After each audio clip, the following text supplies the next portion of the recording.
Over a week ago, I gave a nice person on the internet an NVIDIA Shield gaming tablet and a pocket chip handheld device. I said, here you go, you can have this. All you have to do is let me know that you want it, and it's yours. That person has yet to claim their prize. I gave warnings. I gave repeated warnings. I said on Twitter, person on Twitter, who I'm not going to say again because you got to go back and watch it if you want a slim chance at this now. If you don't say anything, I got to give it to someone else. I just got to do it. So a bunch of people entered this contest to win this. Here's what we're going to do. Since the person who was randomly selected the first time did not claim their prize, I hope to goodness something horrible didn't happen to that person. They're not like in the hospital and then they get out of the hospital only to find that they were rejected after having won the prize. Then I'll just feel really bad and have to give you, I don't know, a gift certificate to Outback or something like that. I don't know. I'll feel bad is what I'm trying to say. So here's what we're going to do. I don't want to do this again.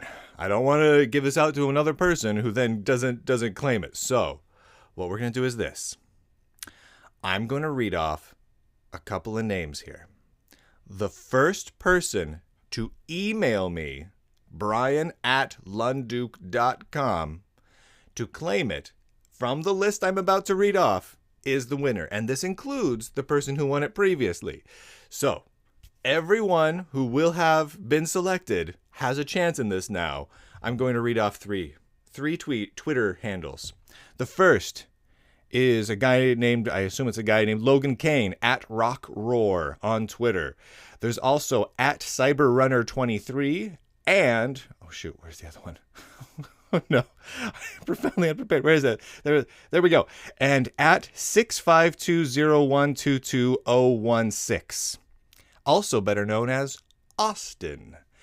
All of you have been selected. The very first person to email me at bryan@lunduke.com wins the NVIDIA Shield tablet and the pocket chip. Do so quickly, because literally this comes out. One of the other persons is going to see it, and they're going to jump on that. And then if you don't do it, you're going to feel stupid. So do it right now, and make me happy. And then I'll announce it on Twitter, and then everyone's going to go, yay! And it's done. End of story. Okay. One more thing before we bring on today's absolutely remarkable and super adorable guest.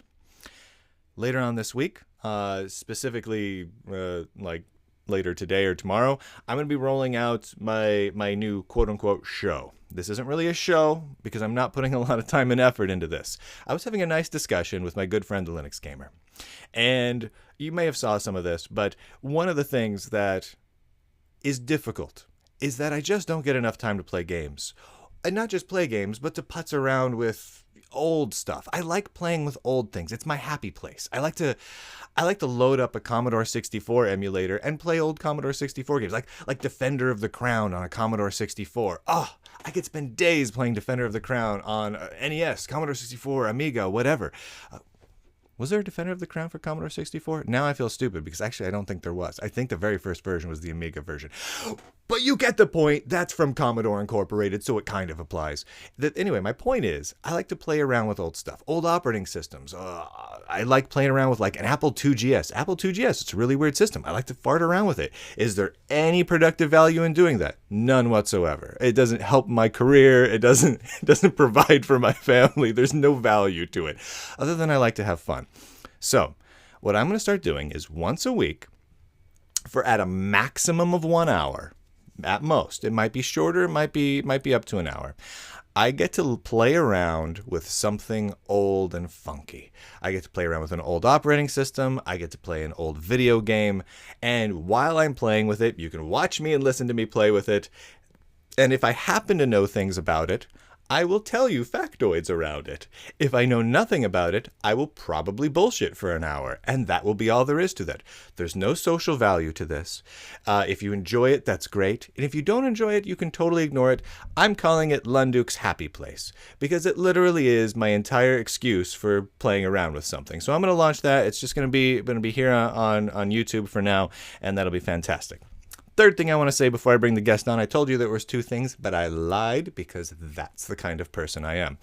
The third thing is I've gotten a lot of questions about the audio podcast feed. People are like, where is that at again? How's that work? Here's how it works. The video that I produce is released under the Creative Commons license.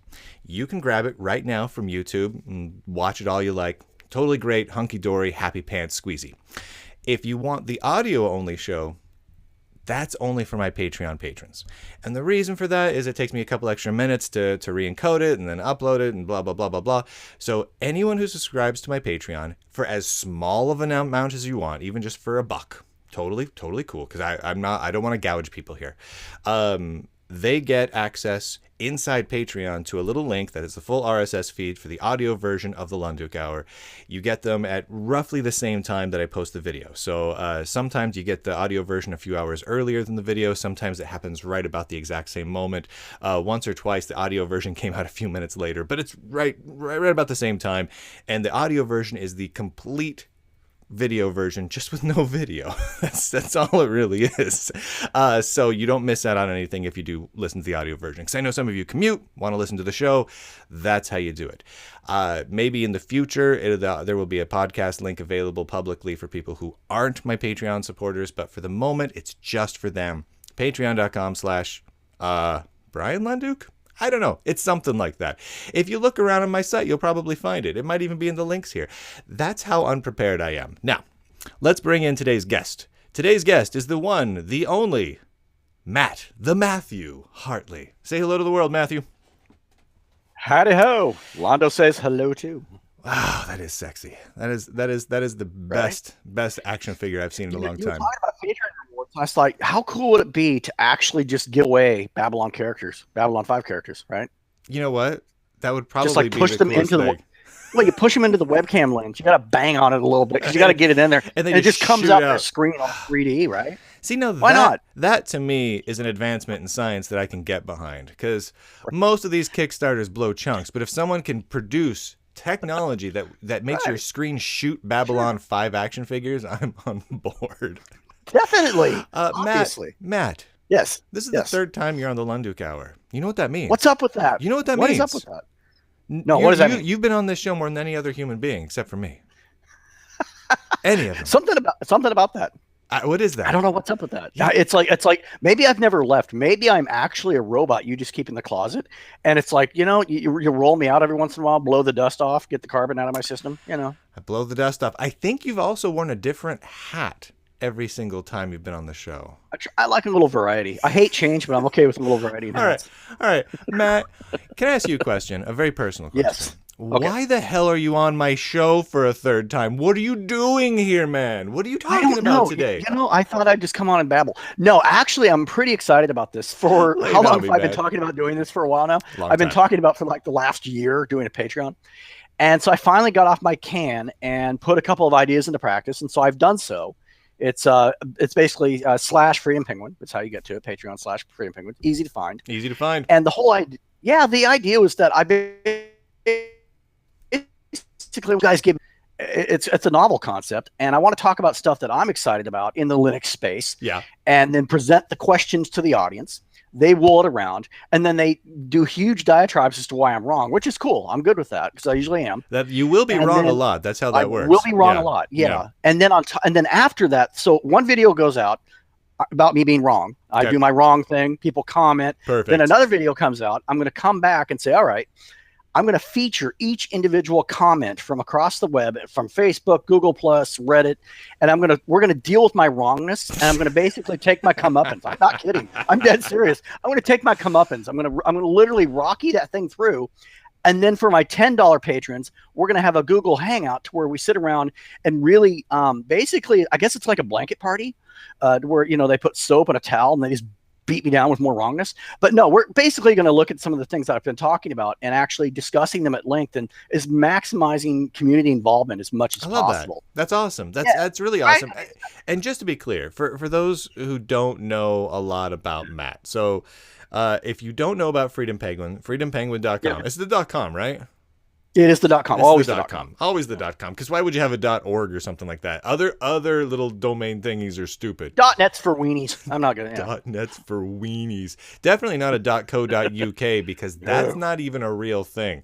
So, so freedompenguin.com is actually, it's kind of cool. They have decent articles on there that aren't crappy. and they're all Linuxy, happy, free to software-y articles. And it's one of the few websites I actually go to and read stuff, which is part of the reason why Matt is on this show for the third time, because he actually has decent content out there. So this is actually very cool. I like seeing new, good, intelligent, and people actually educated in this field video content coming out. So that's why I wanted to have you on. I wanted you to talk about this because I want this to be a success. So if people want to start watching that, where do they go to? What's the shamil? Couple of different ways to do about it. Unfortunately, the reserved YouTube that has, frankly, the most authority and just happened to come with an existing 900 subscribers that I just had from however many years ago. Yeah. It's a CTS downloads is basically. So what they can either go to freedompenguin.com and click the Patreon link, click a post. They can go to YouTube/CTS downloads and get there. Otherwise, they can go to the Patreon page at /freedompenguin, and that'll get them there as well. But watch the video. The first video is about Steam machines. And basically, I take the popular idea and I go the completely opposite direction with it. A little bit of devil's advocate. But I'm speaking from the heart. I think there's a lot of stuff that needed to be talked about there that, I felt pretty strongly about it, had some opinions. And you guys responded, and it was awesome. Basically disagreeing with 90% of what I said. That's cool. I'm good with that. And we're going to talk about it. This is awesome. We're going to have that discussion. I love this. I love all of this. This actually dovetails to the other thing I wanted to do with you on the show today. Yeah. All right. Stay right there for a second. Cool. So, I put out a little tweet asking people if they'd like to do a Q&A with me. So ask me some questions. I'll give some answers. Excellent idea. I'd like to do that with you because some of the questions I got were around, what YouTube channels are you watching? Oh, yeah. What do you suggest people watch? And so I figured I'd give my answers, and I'd love to hear yours as well. So to start with, obviously, you're watching the Lunduke Hour. You're doing that, right? Obviously. But moving beyond that, what do you want to look for? So if I'm looking for Linuxy content, honestly, I'm looking for fun Linuxy content. And this is my personal thing. So I like the Linux Gamer. I've had him on the show before. Gardner's a good guy. I know he's a genuinely nice dude, and that makes me like watching his content more. And so if I'm not watching the Lunduke Hour, which I never do because I can't watch myself because it's weird. Right? But the Linux Gamer YouTube channel is probably one of my favorites right now. He's got a good 10,000 some odd subscribers. He's growing. Nice. My guess is he's going to be around a while, but he just does games and mostly Linux games, hence the name. What are you watching on the YouTube side of things? What do you recommend people tune into if it's not the Freedom Penguin stuff that you're watching? Otherwise, first and foremost, I only watch my own stuff for quality control, and I try to do so with blinders on so I don't cringe too much. But once that's done, wait, you do quality control? See, that's the thing. I do. I have banned that on the Lunduke Hour. There's no quality and there is no control. We just don't do that whatsoever. I have to edit out all my awkward moments because some of them are really bad, and they become bloopers later on for patrons. By the way, see, here's the thing: no editing on the Lunduke Hour. It's all awkward. 100% start to finish awkward. And then if it's 100% awkward, no one knows when it's not awkward. So there's no comparison. Right? So yeah. All right. So what are you watching? What are you watching? All right. So one of my big choices would probably be Joe Collins. I like his approach to it. Joe's a good guy too. Yeah. Well, I can put it on. It's literally become a morning routine to me. I will actually put it on the television set on my Roku, and I will sit down with a cup of coffee and usually one of my breakfast sandwiches or whatever I can scrub out of the freezer. Toaster leavings if I don't have anything, whatever. And I'll just watch that. I definitely enjoy it because there's a lot of variety, but it's generally a very targeted video. So whatever it is, it's very targeted on that thing. And it's easy to follow. So Joe's a good one. I like Linux Gamecast, especially their news weekly thing, just because I can. Oh, internet, come back. I can like kind of getting their perspective on games. Yeah. I always feel bad on the Linux Gamecast side of things. I was down at Scale at the Southern California Linux Expo. Right. We had I had a big OpenSUSE booth, because I'm on the OpenSUSE board, so that means we do a big OpenSUSE booth and we hang out and we have fun. And we have this great crew of volunteers there. And one evening after the show floor closes, all of the volunteers were going to get together to have a little gathering where they watch the Linux Gamecast. Wow. Oh, no kidding. And I'm like, oh, that's awesome, guys. I'm so happy about that. And then I realized I don't think I've ever watched a full episode of Linux Gamecast, and I felt horrible. It's about long that. format, and it's like if you know them, it's easier to kind of get into it. But I would definitely check out their weekly news because that is cool because you can kind of get in, get out, and get done. Nice. It's pretty awesome. Yeah, no, I like that definitely. Nice. Any others? That's kind of what I look for in shows. If it's long form, I want to feel like I'm coming along for the ride a little bit. Yeah. So right. Yes. I need to be engaged. Yeah, you need to be engaged, right? All right. Exactly. I've got a whole flurry of other questions here, and Awesome. I figure I'll answer them, and I want to get your answers as well, just because this is kind of cool. All right. Yeah, it's great. All right. Simon asks, when will it be the year of the Linux desktop? I answered this, dude. We don't even need to get into this. I just did an article like a week ago where I declared it was 2017, so we're done. And end of story. Matt, 2017? Every year. Every year's the Linux. Every time there's a new person adopting it or someone else that I really think that it's first of all, it's a marketing thing for article writers. We know this. It's right up there with your top 10 blah blah blah. So I mean, once you understand that, it's and also understanding the fact we're not trying to compete with Microsoft, not trying to compete with anybody. We don't care. Either like it or go away. I don't care. You know what? Here, that actually dovetails nicely into Eric over on Twitter asks, can you talk about... No, wait. I don't want to get this one wrong here. Where was that? I have so many questions here. It is absolutely ridiculous. Here we go. Jimmy asks, what do you miss/envy most about Windows or Mac OS? I don't miss or envy anything. Honestly, there's just nothing I need or want from the other systems. Is there anything that you find? And that, by the way, is not a setup to say that I'm better than you. No. I want this. Ask hard questions because this is important. It's going to be more engaging for the audience. I think if I'm to be really honest about it, probably less than it used to be, but occasionally proprietary software. Occasionally there's a title that would make things easier. Like what? What do you got? A lot of times when I do an intro for Freedom Penguins videos, for example, nice segue, I outsource that on Fiverr because I don't want to deal with After Effects, or I don't want to use Blender because I can't. It just makes my So you outsource it. So you have someone else use the proprietary stuff for you. I got like 3 friggin' intros I can rotate in and out, and they all look tight as hell. Really? So that's crazy. It's really digging that. So music and everything was great. So I do that. So but I would be nice to have the option of doing it myself if I wanted to do a special setup. Yeah.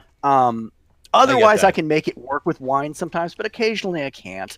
God, I think that's probably it. That's probably the main thing I miss is just the option of what your problem is, my friend.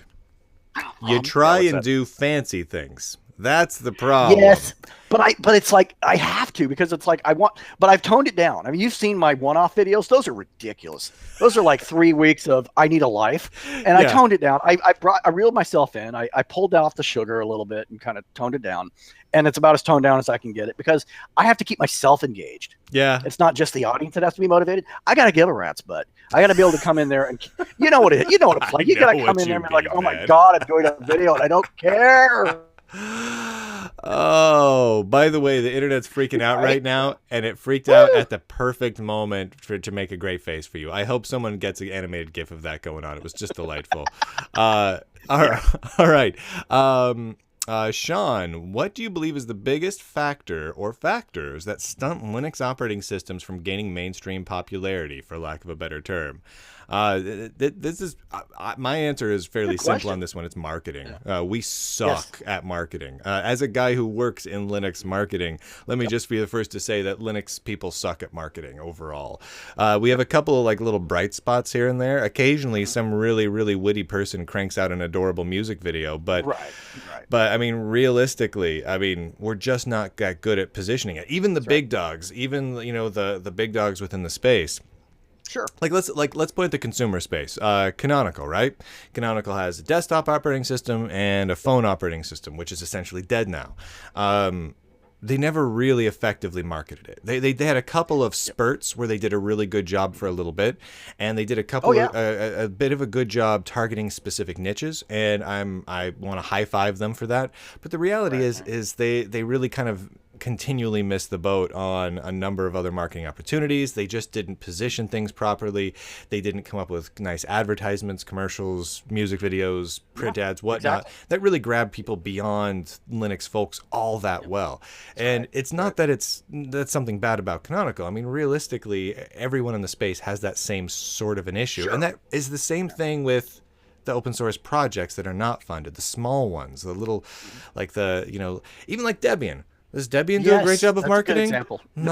No. Is Debian amazing? They didn't do a good job at web design. They do terrible at web design. But are they awesome? Yeah, of course they're awesome. Sure. They're friggin' Debian, man. And they're awesome. KDE does a great job at a great many things. I don't use KDE all that much as a desktop, but I recognize its value and its quality. And they don't really do a good job of getting the word out. Same with GNOME. Amazing stuff, but typically not that well marketed. I think that's the reason. That's the thing. I agree, and I would expand on that and saying, okay, I'm going to go to Amazon and I'm going to buy me a laptop. Yeah. Windows 10, Chrome, OS 10. It's like, okay, so now what?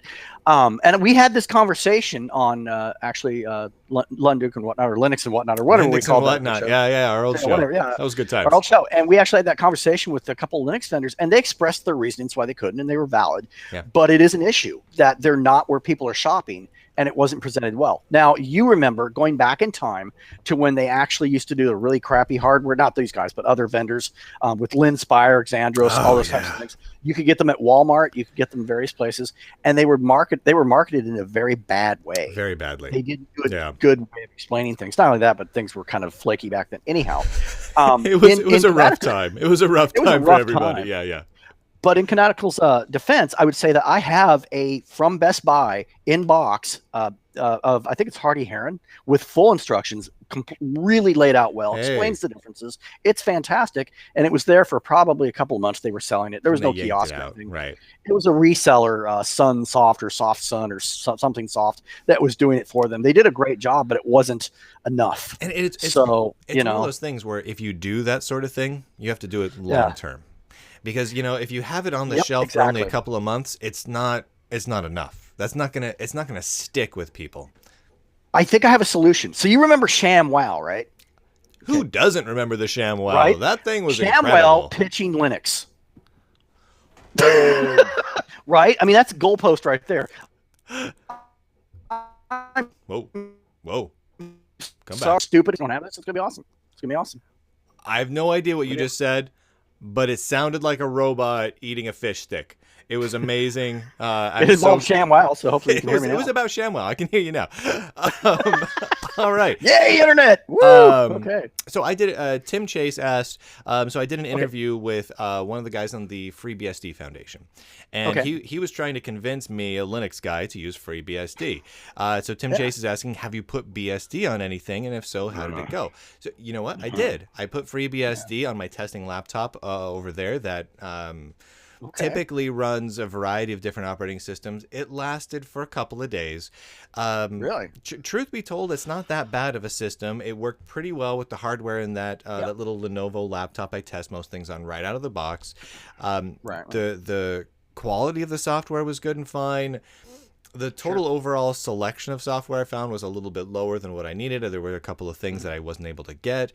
Not that it wouldn't be possible. I probably could have found a way to build them from source and make that work.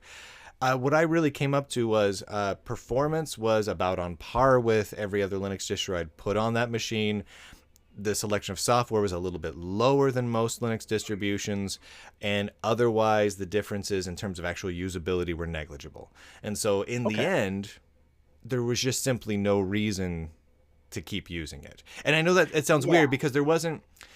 I think they're very well. When I had him on the show to talk about it, he had a lot of great reasons for using FreeBSD in various capacities, and I can't speak to those things that he brought up because I would be using FreeBSD as a consumer, right? And looking at it as a consumer, it's a quality, well-designed, robust system that just simply doesn't have as much as Linux does. Ergo, there's little to no reason for me to use it over Linux. And I just pulled it off because there was no defining feature that just made me go, holy crap on a cracker. Right. I got to use this over Linux. I don't know. Have you used FreeBSD or PCBSD or anything like that in a while, I've Matt? used PCBSD, not in the last couple of years, but last time I tried it, I was impressed with elements of it, but I definitely felt like that it was. I see BSD as being really awesome for server stuff. I mean, it's arguably stupid stable. I use pfSense, so stupid stable. So I mean, it's like I don't ever have to do anything. It's great. So I get BSD. It's awesome. But I think for desktop stuff, it's really not. I'm not sure really where you apply that to, and I guess for some workstation stuff, it might make sense. PCBSD is nice because they got the PBI packages or whatever they call that. Yeah. But really, you can get the same sort of effect out of using just like app image or something like that over on the Linux side of things. So I don't really see the net benefit, and I don't mean that as it's an insurmountable issue. It's just that there's not enough functional difference from using a GNU/Linuxy machine to move over. Plus, there was the whole I like the GPL. I like free software over open source. So there was while FreeBSD is open source, and I love that, it wasn't jiving too terribly well. And there are some systems out there that are immature, and some systems that don't have a lot of software, like Haiku OS, right? Oh my goodness. Very little software, lots of bugs. But it's also extremely unique. It also has a lot of features that you look at it and go, wow, this makes it a really special thing that no one else can be like. And that's amazing. And so then there's a reason to use Haiku OS, even if you can't use most pieces of software you can possibly imagine. Uh-oh. Your finger's up, Matt. Whatever you just said, re-say it, because your finger went up and Google was like, you can't talk for a second. So going back to PCBSD, I think for me, I would say, let's say I worked in a working environment. They said, all right, you cannot use Linux. That's fine. Yeah.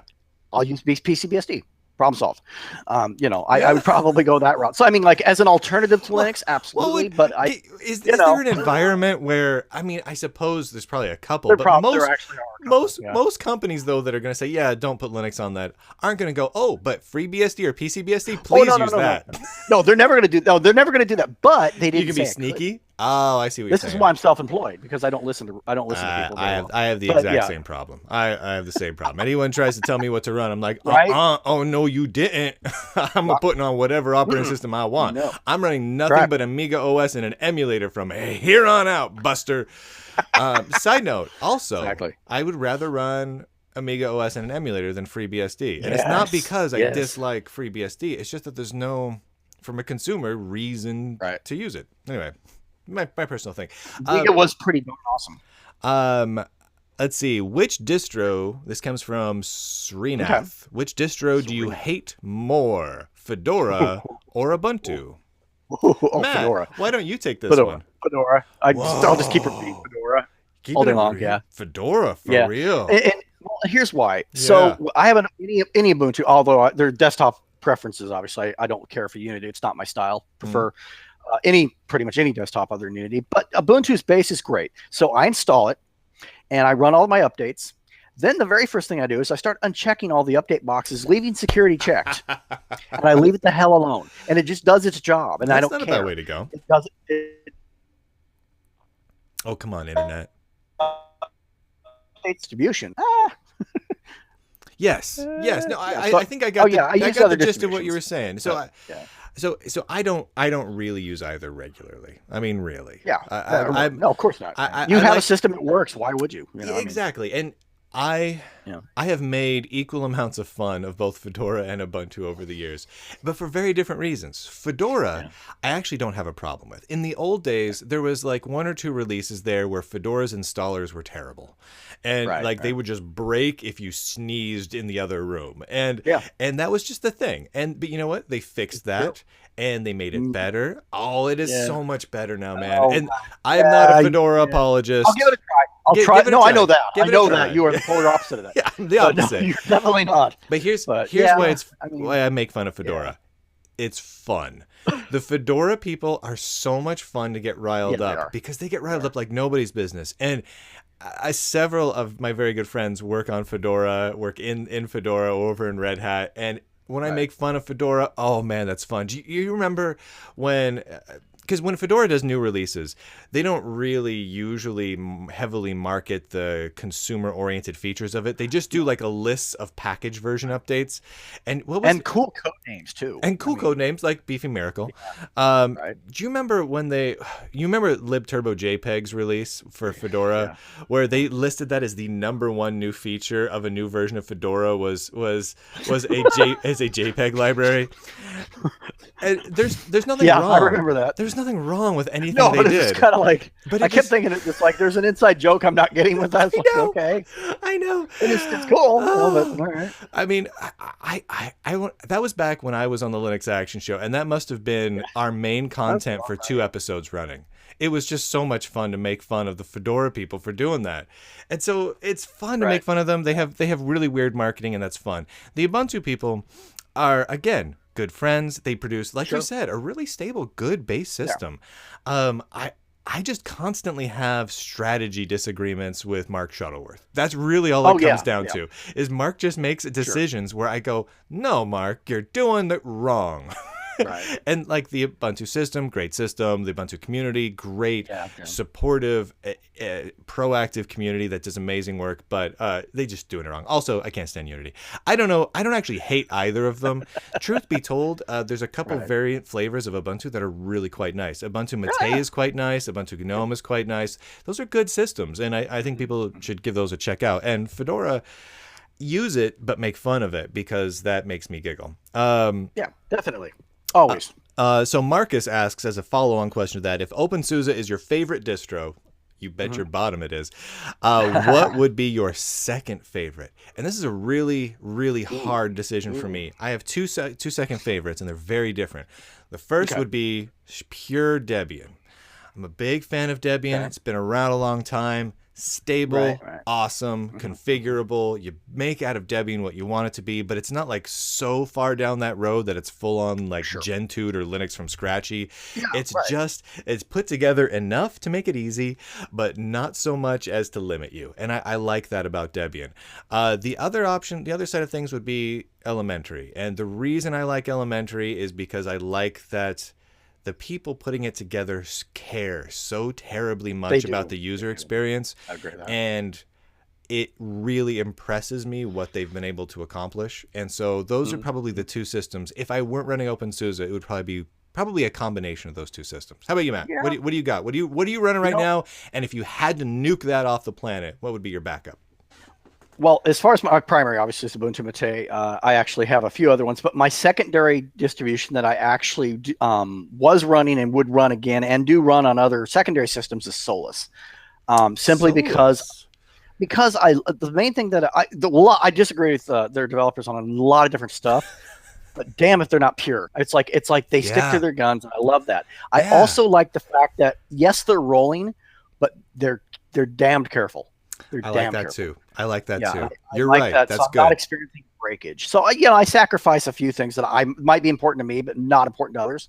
But I would definitely say that Solus is really good about quality. I mean, just as I was to sum them up where they really care about where they're going. So I think they're a distro to watch in 2017, in my opinion. Especially if they can manage to get some more packages available so that you can easily run more software. Well, they're sidestepping that by going with not Ubuntu's Flatpak, whatever it is. Flatpak. Yeah, so they're using Flatpak. Thank you. Assuming, and there's another issue though. Flatpak doesn't have a lot of software packed for it yet. But it's a start. Because the existing system was a bit of a clown show to where you put in a request and they tell you yes they can do it or no they can't, and their reasons are valid. If they can do it they will, but you may have to wait. And there's I understand it's stability of the system above all. And that's cool. I got it. But that's inconvenient. You're totally right. I should have Ike on the show, Ike Doherty, the guy behind Solus, because he's an interesting guy. And you're right, Solus is a really, really fascinating system. TR asks, what devices and hardware do you use or suggest for the average or tech-savvy user? I want more Linux in my life. Quick suggestions. So assuming you're talking about computers, you got to go, if you're doing workstations or server, you got a couple of options. You can go System 76, Dell, Pogo, one of those three. They do great servers and workstation hardware. If you're going laptops, you kind of got to go Dell or System 76. in my mind, you want to support one of the makers that are making it. So Pogo, Dell, System 76, Zoreason is another one. The companies that are actually shipping Linux on hardware, the ones that I like to go with, I prefer to not buy things and then aftermarket put it on, just because I want to support those Linux supporting platforms and companies. That's the way to go for me. If you're talking non-computery things, I know I've talked about it before, but man, the Pocket Chip, man, it's the way to go, bro. The thing is cheap. It's got a screen. It's got a keyboard. Yes. It's not fast at all. It is the slowest computer you will buy in the last decade, but it is so much fun. It's got a pure version of Debian Jessie on it, compiled for ARM. I can put whatever I want on it. I can use it as an SSH server. I can use it as a gaming device, and it's all pure Linux, and it's just absolutely delightful. That's the way I go. The other, I don't have it right here in front of me. The other way to go, and if you don't want to do that sort of thing, is go with some of the old ultra mobile PCs, the UMPC form factors, especially the old Sony ones. Sometimes they're a little more expensive to pick up nowadays, but like I have a UX90S, which it's a Intel Core Solo processor. It has 1 gig of RAM on it, which it shares with its video memory, so it's not even a gig of RAM. And it's not a very fast machine. The resolution of the display is small, but you get a little form factor that's not much bigger than like a Nintendo DS, and you get a full basically laptop in your hand, and you can install pretty much any Linux distro you want. I have OpenSUSE Tumbleweed on there right now, but locked down so that it doesn't get any updates, because updates to apply on that old machine get really slow and pokey. But if you pick up one of those old machines for like $100 or $200 off of eBay, and you put something on that, maybe upgrade the hard drive to an SSD, you've got kind of a wicked cool little machine to bring around with you. That's kind of a way I do. You do. How about you, Matt? Yeah, if you're going for hardware to get more Linux in your life, what do you do? Well, first of all, my Plex box is an old 2008 System 76 laptop that I've taken pictures of. My main computer is a System 76 Wild Dog, so there's that. I like so that answers that question. Yeah. I've just over time upgraded it with SSDs and more RAM. I've got like 32 gigs or 64, something ridiculous. All that good stuff. So that's kind of my computer environment. I'm a workstation guy first. Laptops are kind of an afterthought. I would love to own one, but it's just not really going to happen right now. So I think some people are big on laptops, but if you value your eyes and you value your workspace, I'm a big fan of a desktop. That's just me. Yeah. I'm with you. You know what I mean? So there's that. Now, as far as like a portable situation, I'm a big fan of Raspberry Pis. I use them as file servers. I got one that kind of handles my media. I've got this little guy here. Yeah, so this there you go. I think this is actually a Raspberry Pi, the first version, the nice one of the first ones that came out with a little rainbow case. That the rainbow cases you can still pick up that cost like I don't know, they cost like $15 or something like that. And the screen that's on it is a little 320 by 200-ish screen. That's crazy awesome. Low resolution. So it's just a hat you put on then. Okay, it's just a hat you stick on it. So this total gear right here is a Raspberry Pi, and you can do it with a nicer, newer one that you can do more on. But you've got a completely portable little machine. And now the cool part about this, let me see if I've got one handy. I don't. I got 3 right here.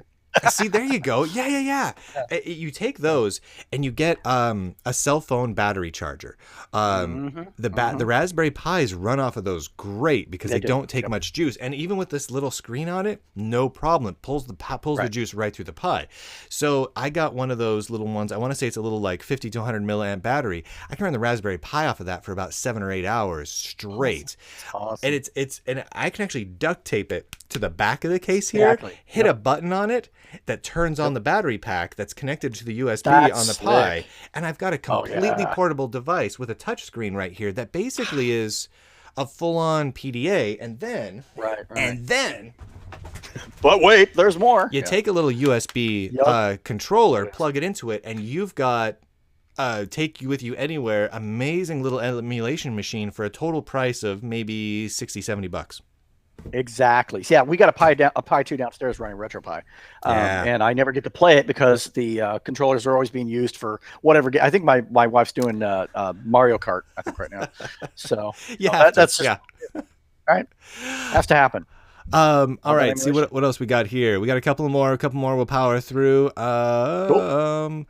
Dude, no, we already talked about that. D3 Rilla asks, why are you the only one whose 1 hour episodes I can watch daily and not get tired of? I don't know. I don't know why that is. We're doing our best to change that here today, though. John Landscoot. Best antivirus or security software for all of my Droid devices and my brand new PC. Okay. For your PC, run Linux. Yeah, I was going to say, hello? Yeah. That would be my... Yes, you could use ClamAV or things along those lines, but just run Linux. On the Droid side of things, all right, let's put security off to... let's put viruses off to the side for a second. Okay. And let's just talk about security. So if you've got an Android device, you are not in any way secure, and you cannot be secure. It is not possible with the system design. And the reason for that is you've got multiple services running at all times that are monitoring your microphone, your camera, all text input, all taps, everything running, all the data going in and out, everything. You've got not just Google Play services, but that's one of the big offenders. There literally is no way to secure it. It's physically not possible. No piece of software you're going to put on there will secure it. There are a couple of things you can do to make it a little bit more secure, such as putting a good firewall on there. If you put a good firewall on there, that literally blocks all outgoing connections unless you approve them. And there's a few of them available on the Play Store of varying dubiousness. But if you get a few of them on there, you can get a little bit more control, at least about what data is being reported. The problem is, if you're using an Android device with Google Play Store, you're going to be inherently saying, yes, Google Play, yes, Google Play services, you can communicate with the outside world. And once you do that, you're completely insecure anyway. So my recommendation, if you're going to run an Android-based device, is go with an operating system that's been actually locked down a little bit. Something like Copperhead.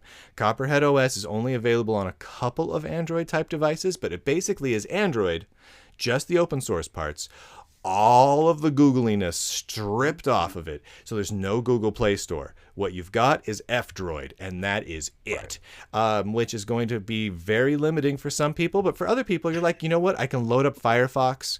I can have a good browser going on. I can get a good terminal session going. There's a lot of things that you can still do and enjoy. I actually personally run Copperhead on a Nexus 9 tablet. The old Google Nexus 9 tablet.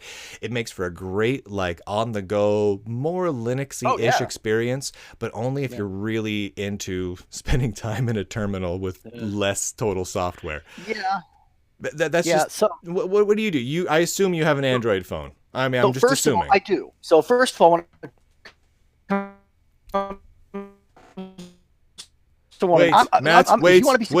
wait. Restart that, because the internet was like, no, Matt, you can't talk right now again. My goodness. Bad internet. So I do have an Android device. It is the Galaxy S7. It is I wanted to get the one with the maximum bloatware I could find. Yeah, that was nice. You nailed it. Yeah. And Samsung really nailed that one for me. And it doesn't blow up, so that's a bonus. So, whatever. It hasn't melted yet. So outside of those issues, the thing to remember with any kind of technology, I don't care if it is I don't care if it's the most secure Linux in the world or what it is. Anything you put in hardware on a computer that is not on pen and paper is technically exploitable. It just is. It is. At some level. Well, it's whether it's a keylogger or someone breaking your house. So with my smartphone, I don't do anything. I wouldn't shout from the rooftop ever. Right. And I think that's the best security you can do. Matt Hartley makes a very smart point, ladies and gentlemen. There really is no such thing as having a digital device and being secure. The best you can do is make it secure enough that it is inconvenient for someone else to get it. Bingo. We want to make them so they have to work so hard to get it that you better be damned worth it. We don't want to just put our data out there to be easily. It's like having a Yahoo email account. If you have a Yahoo email account, you know that 100% of your messages are being indexed. You just know it is. Exactly. We factually know that. If you have a Google, if you have a Gmail account, you know for a fact that your data is being indexed by multiple services. So therefore, it's technically not secure. And it's so insecure that it's almost ridiculous. Now, you can make choices to make it a little bit better, like Matt said. Like right now, I have a phone. Right now, I have an Android phone. It is turned off right now. It is turned off and inside a sleeve that's inside another bag. Is that enough to make me secure from it? No, actually. No, it is not. Actually, they can still use the microphone off even when it's turned off, when there's battery going through it. So there's no real way to secure that. We take as many steps as we can. That's really all there is to it. And there's 2 pro tips I will give you to absolutely frustrate anyone that's trying to harass you. First of all, you name with your Wi-Fi. Best Wi-Fi security you can possibly have is name your network. I like the way you smell when you're sleeping. It's fantastic. Leave it open. Don't even worry about WPA. That's just a good name. Right? I mean, because leave it open. No one will touch it. No one will ever connect to your Wi-Fi access point. I guarantee it. They'll be creeped all to hell. So that's the first one. And when you bring your smartphone in, it's always monitoring you. Make sure when you're going to see the sheriff in the morning and you got to drop the kids off at the pool, make sure you bring your phone with you and get it real close to the toilet and just let it happen. They will never want to eavesdrop on you ever again. It will never be a problem. I don't know, man. Or they'll want to eavesdrop on you more. The thing is, there's everyone has different tastes, and that's exactly the real deal. And I'm just crazy. There's so many people monitoring us at all times that someone's going to be into something we're doing. That's just how that works. I've got cameras in my house that are internet connected. I'm nuts. But I like to put on a show. I talk to myself. You're a showman, man. I talk to puppets, I mean, I twitch every once in a while. I talk about, how I want to I just like to mess with them because they're going to do it anyway. So you might as well make it worth your time. Man, I am the exact opposite. Every webcam I have has covers on it, every microphone. Oh, yeah. So I disconnect the microphones in all my devices, and I only use external microphones. Like this particular camera is going in through a Canon video camera that goes back in through an HDMI capture card and all that sort of stuff, in part because I don't want anything connected so that they can easily. Sure. So it's very rare. So my most connected place in the house is this room, is where I sit. Yeah, see, for me, it's the opposite. I have 2 baby thing, and then the rest of it, hey, I walk around butt naked all day long, let them get a glimpse. It's all good, swinging in the wind. It's all fine. I don't care. Bring it. I don't know that we answered your question, John Landscoop, but the short answer is you're screwed. Final question here from Bobby Ustra. How often do you program now, and with what language? So I don't know. I don't know Matt's background on this. So I used to be a software developer. I was for many years, and then so I got to a point. And if you're a software developer, as you progress in your career, you can do 2 things. You can be a software developer for the rest of your life, and you can focus on becoming like an architect or something like that, where you're just kind of like a neck-bearded, wise old man who has developed many a thing, and you would like to tell others how to do it, which is a great way to go. And I know many friends that do that. That just didn't jive with me, so I went the management track, right?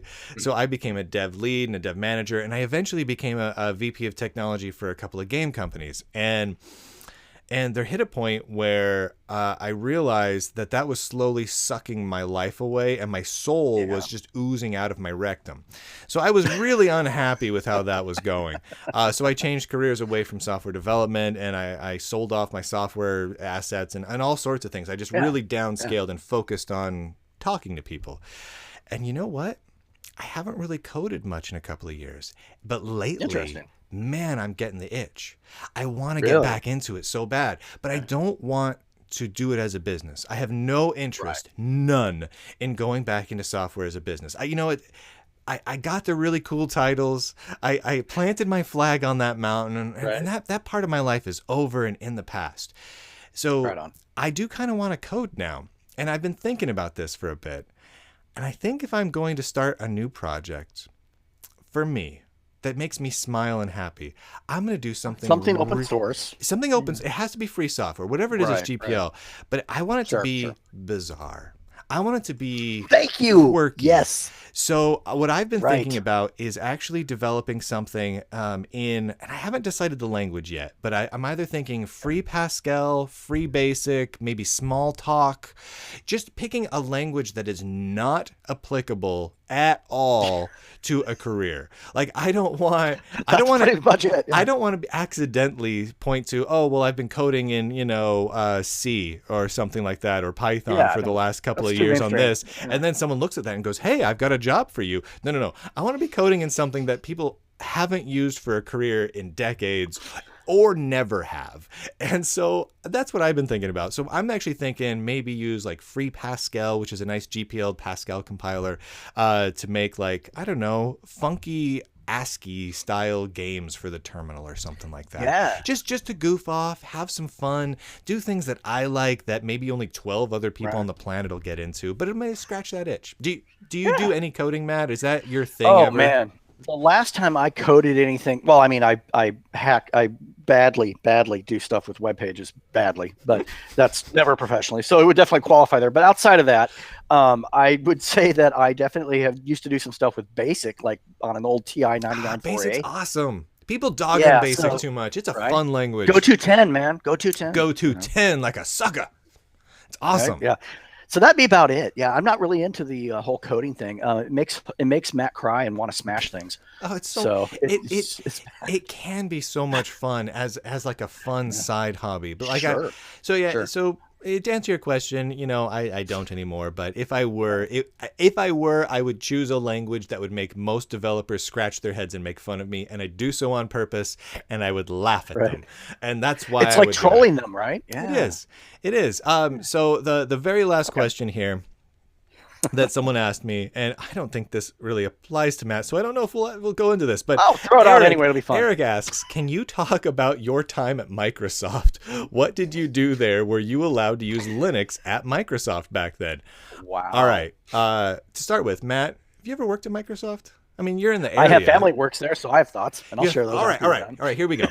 So I haven't, to be fair, everything on the table, I haven't worked at Microsoft in 15 or more years, so my knowledge of Microsoft and the internals is extraordinarily dated. So my very first job out of high school was working at Hewlett Packard. I used to work on old Unix, Hewlett Packard, and HPUX and all those sorts of things. I was like maintaining legacy Unix systems.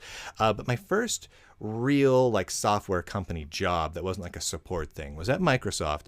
I was a software tester for what is probably the stupidest piece of software on the planet, Microsoft Wallet. Oh, see, I was hoping for Bob. Or something. I wish it was Bob. Microsoft Wallet, for those who are not familiar, is an ActiveX control, that got abandoned. Its entire purpose in life was basically it was an ActiveX control that was shaped like a credit card, and you enter in like your Visa and MasterCard or American Express or whatever info into it, and it stores it securely. I was gonna say thank you. And then if a web page that was like an e-commerce web page, and remember this was like back in 1998, 99, something like that. Oh wow! If a web page implemented e-commerce, they could choose to offer this wallet ActiveX control embedded solution so that you could do a one-click on your thing, checkout, payment thing. The only reason this was cool, even a little bit, was this was before Windows 2000 shipped. And so before Windows 2000 was known as Windows 2000, it was called NT5. That was its working name. Because of what I was doing, I was working on a team of 2 total people because it was the stupidest product ever. But NT5 worked on old DEC Alpha machines, so Alpha processors.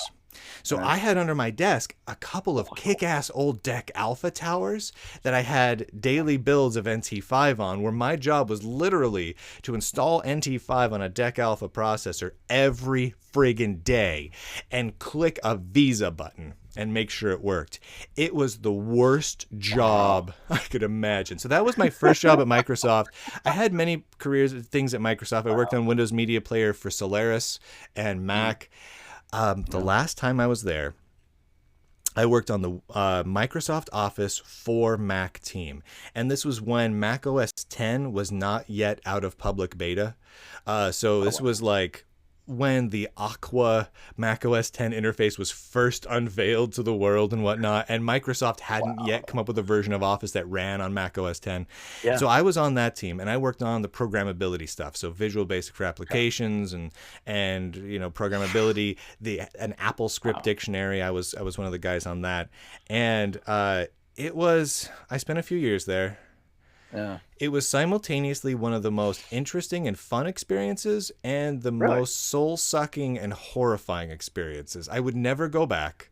I would never repeat that. I'm glad I did it so I understand how Microsoft and so many companies work. I had really cool experiences. I got to be in a room, a conference room, where developers from Microsoft were on a speakerphone screaming at developers at Apple because their Carbon API interface that they had developed to make it easier to port old Mac applications to Mac OS X were just broken. And so Microsoft people were just screaming at them. And then like vice presidents over at Apple, like their VP of engineering, would get on the phone and just scream right back. And I would just be sitting off to the side like, and I was fairly young at this point. I was in my early 20s and I was just like, holy crap. This is so exciting. So I enjoyed those moments. Those were good moments. It was not great. Were we able to run Linux? Honestly, back then, there wasn't like a policy against it. Like there wasn't, there really wasn't like a policy, like we couldn't, but it was kind of frowned upon. So we had a big lab filled with hundreds of old like G3 Macintoshes back then. And we had a couple of them running PowerPC versions of Linux, which I want to say was Yellow Dog. That's what it's called. I was going to say, I wondered if it was Yellow Dog. It was Yellow Dog. It was Yellow Dog, which is a version of Red Hat for PowerPC back then. And I want to say we were running GNOME 1 or KDE 2 back then. Yeah, that's something like that. It was very old school, but it was cool. So we had it running on a couple of machines just because. I mean, it was just for the hell of it. You could. I mean, we couldn't use them for our job in any way, shape, or form, but we had it running because we could. So that was what we could. So yeah, we were able to run it back then. And I had Solaris running machines. We had lots of Unix machines, but there weren't really Linux machines in any sort of production capacity back then at Microsoft. I don't know. Matt, early days. Do you have thoughts? So I have a family. Let's see, 1, 2, 3. I have a nephew, and I have a sister-in-law and a brother-in-law that you come on, internet. It always makes holidays really interesting. So it makes having the family members that work at Microsoft, it makes holidays very interesting in that we kind of awkwardly try and avoid religion, politics, and technology. So everything. Yeah, pretty much everything. Yes, yeah, so it really makes it fascinating to do. But there definitely is not an I've noticed there's not an animosity against it.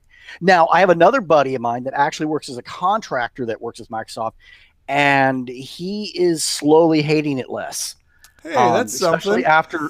As Windows has developed, he's kind of really not liking where they're going. Yeah. And so he had an experience to where he went to a vendor that was not where you work, so you're fine. But it's another large, big corporate Linux vendor. Went to their booth and asked some questions, and they asked who he was with, and they shut him down cold. Really? So you talk about the marketing side of things. I think even in IT, we still need to bridge some gaps there. Where's the love? So it's interesting. So there's got to be love. We're all nerds. Yeah. So that's been my experience with it. Yeah. Just awkward family moments. You could use some awkward family photos. That would be hilarious. Photoshop logos. Yeah. We'll have everyone put on T-shirts of their preferred systems. Right. That way you can be like the lone standout guy. I think that's not a bad way to go, man. Yeah, I'm the crazy nephew or something. There's quality there. There's quality, most doubt. Matt, thank you for coming on the show today. Thank you for keeping Freedom Penguin rocking. Thank you for doing that. Again, everybody, freedompenguin.com. Go check out Matt's new video series. See what he's doing. Matt, like he said earlier, he wants you to tell him how wrong he is. So please, if everyone could go to freedompenguin.com, watch his videos, and just be like, Matt, you're just so wrong. Everything you say is terrible. And just make sure that Matt knows that Bryan says that everything he does is wrong. That would be fantastic. And then I will feature it. But Bryan already featured his wrong against me, so we're okay there. But I got to make sure. Yes. I'm with you. You got it. Yeah. I'm totally with you. And my apologies, everyone. I don't know what's happening with the internet today. I blame Comcast right now, and I would just like everyone to know that in just a few days' time, I will no longer have Comcast, and I will have a dedicated fiber line coming in. So if in the future these problems occur, there will be almost no doubt that it will be the guest who is at fault and not me. Absolutely. Right now, it could go either way. And although, if you're Fios, and I'm currently Fios, that's some loving. We should be doing loving. We do like the loving, you and me. Huh. I'm about to Let's love take it. a. All right. I got a bird. Okay. End of the Lunduke Hour. That's the end. Hey, everyone tune back in tomorrow. We got some folks Yes. from Bad Voltage. And then next week, all sorts of good stuff that I won't tell you about until tomorrow because of suspense.